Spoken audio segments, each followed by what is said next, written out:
This is my faith, this is my focus. All of my days, I know where my hope is.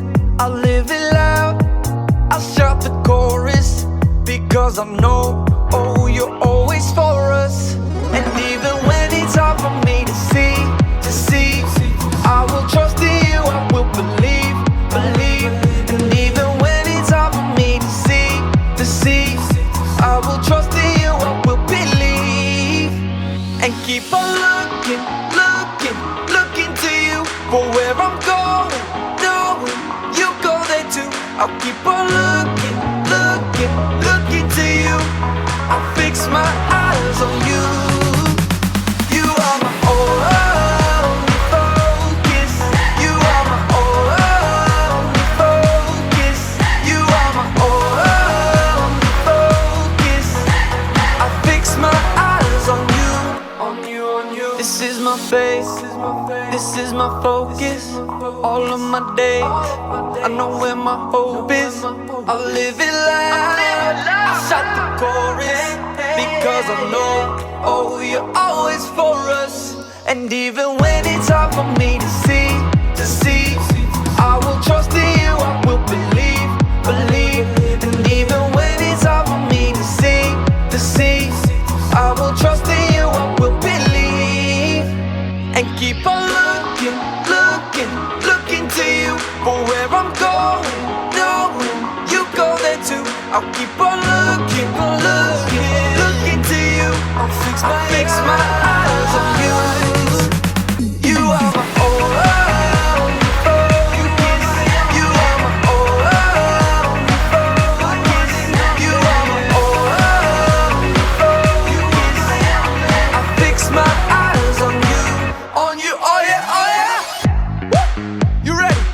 Come on, let's go. Hands in the air, hands in the air. I know you're there, I know you're there.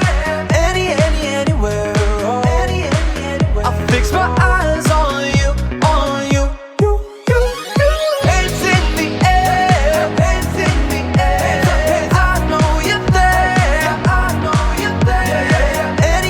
Anywhere. I fix my eyes on you.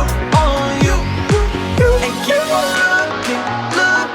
looking to you for where I'm going, knowing you go there too. I'll keep on looking to you. I'll fix my eyes on you.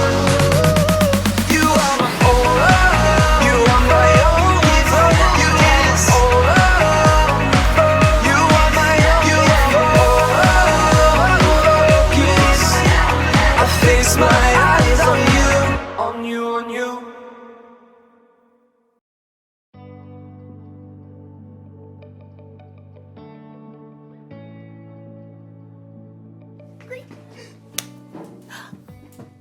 Hey everybody, I'm Erica and I'm so excited about it being summertime! Summertime, yeah. Ooh. One reason I'm so excited is because I have developed my very own STEAM lab! Look at it, check it out. Look at, wow. Isn't that so awesome? You're probably wondering what that stands for. Science, technology, engineering, art, and mathematics. And I'm not totally sure how things will go in my lab this summer, but luckily I have faith. Faith is trusting in what you can't see because of what you can see. You see? You see what I did there? I have faith that I'll learn a lot and probably have fun doing so. I mean, just look at this place! Check it out. Wow! Oh, wait. Perfect. Check out this microscope! Microscope. I've always been amazed how microscopes can let you see things that you normally can't see. Take hair, for instance. Ow. Ah, look at that one. See, it looks like a thin line. Mine's kind of curly. Ooh, you can't see it, can you? But put it under a microscope. Wow. Cool, right? What about the inside of a piece of grass? Put it under a microscope. Whoa! Look at that! The inside looks like a whole bunch of smiley face emojis. I mean, you never see that just by looking at grass. Today's Bible story is all about not being able to see everything, but remembering that God always does. It's like he's always looking through a microscope or something. So, let's take a look at this story and see what we can find. Unbelievable! Wait, is that really what my hair looks like? The Bible. It's 66 books of history, stories, letters, and poetry that fit together to form God's one big story. The epic adventure of how He created us and loves us so much that He made a way to rescue us. As we travel through the Bible, from Genesis to Revelation, we discover people who met God and found their lives changed forever. Now for an amazing story, inspired by the book of Hebrews, chapters 11 and 12. Gotta have a little faith, faith, faith, faith. Keep the faith. Take a leap of faith. You know, a lot of people toss around the word faith lately. We say you can break the faith, or just take it all on blind faith. But true faith isn't blind at all.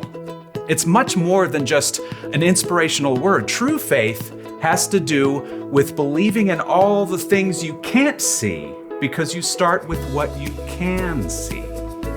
Now, we can't see God with our physical eyes, but we can see the stories of people who came before us.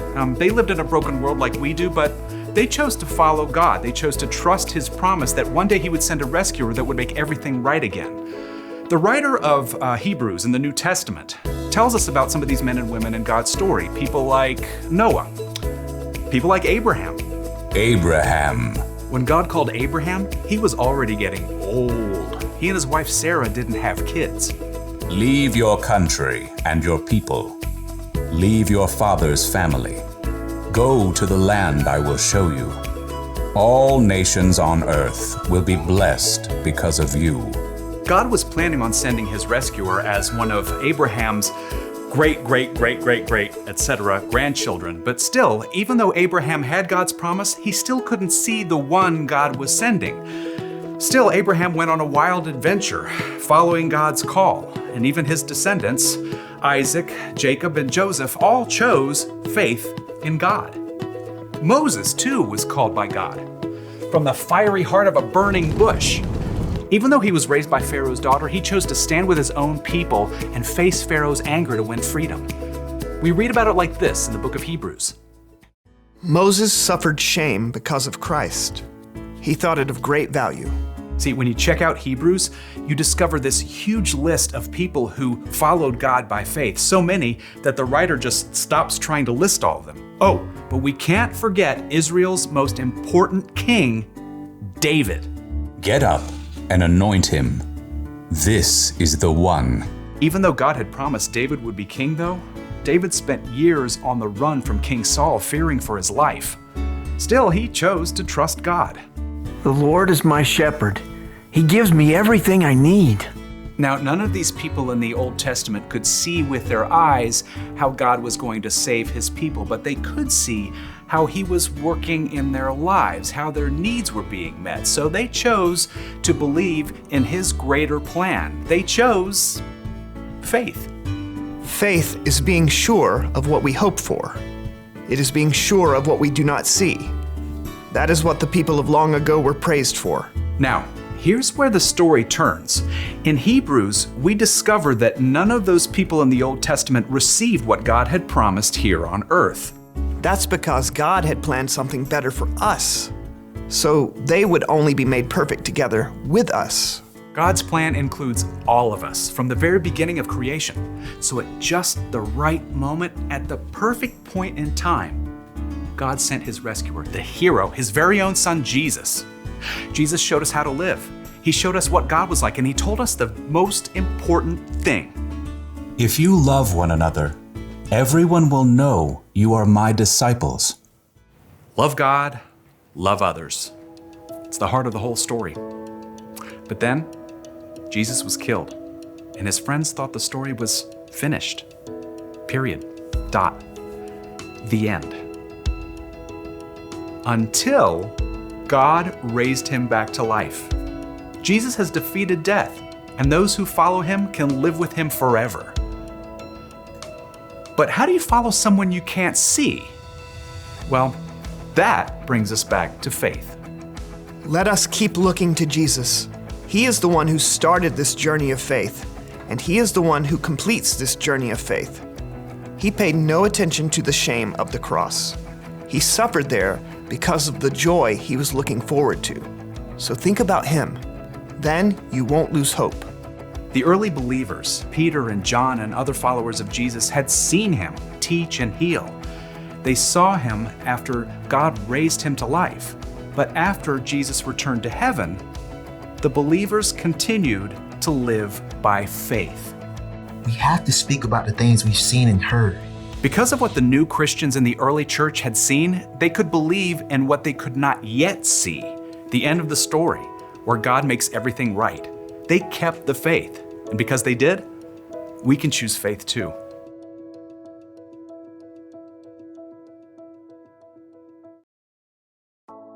Woo! Take a look at this one. Any guesses on what that is? It's the inside of a carnation stem.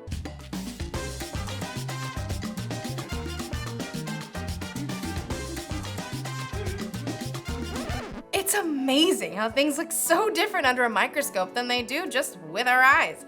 It makes me think of Hebrews chapter 11. It's where we can look back to all these people in history who had faith in God. Even though they couldn't always see how things would turn out, they believed God and his promises. They lived by faith. And you can live by faith too. In fact, having faith in Jesus and what he did for you on the cross is what makes it possible for you to have a relationship with God.